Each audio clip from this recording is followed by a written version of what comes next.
નમસ્કાર, હું હર્ષ ન્યૂઝ ગુજરાતમાં આપનું સ્વાગત છે। ન્યૂઝ રૂમ લાઈવથી સૌથી મોટા મહત્વપૂર્ણ સમાચાર અત્યારે આપને આપી દઈએ। જ્યારે જામનગરની અંદર એક ગંભીર આગ લાગવાની ઘટના સામે આવી છે। આપને જણાવી દઈએ કે ભાવનગરની અંદર કાળુભા રોડ ઉપર આગ લાગવાની ઘટના સામે આવી છે અને આ સાથે જ રોડ પર આવેલા સમીપ કોમ્પ્લેક્સ વિકરાળ આગ લાગી છે। બેઝમેન્ટમાં આગ લાગેલી આગમાં બિલ્ડિંગમાં પ્રસરી અને કોમ્પ્લેક્સમાં 3 થી 4 હોસ્પિટલ જે આવી રહ્યા છે। તો આગ બિલ્ડિંગમાં પ્રસરી જતા આગમાં ફસાયેલા 19 દર્દીઓનું રેસ્ક્યુ કરવામાં આવ્યું છે।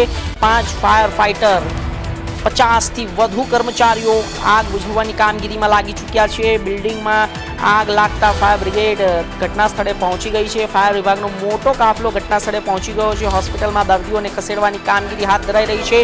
ભાવનગરના કાળુભા રોડ પર આવેલા સમીપ કોમ્પ્લેક્સમાં આગની ઘટના સામે આવી છે। મોટા સમાચાર છે, બ્રેકિંગ ન્યૂઝ છે। ઇન્ડિયા ન્યૂઝ ગુજરાતના માધ્યમથી આપને જણાવી દઈએ સૌથી મોટા સમાચાર।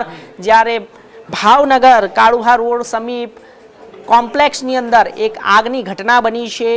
ફાયર ફાઇટરની ટીમ ઘટના સ્થળે પહોંચી ગઈ છે, રેસ્ક્યુ કરવામાં આવી રહ્યા છે તમામ લોકોને। 19 દર્દીઓ છે તે તમામને રેસ્ક્યુ કરીને હાલ નીચે લાવવામાં આવી રહ્યા છે।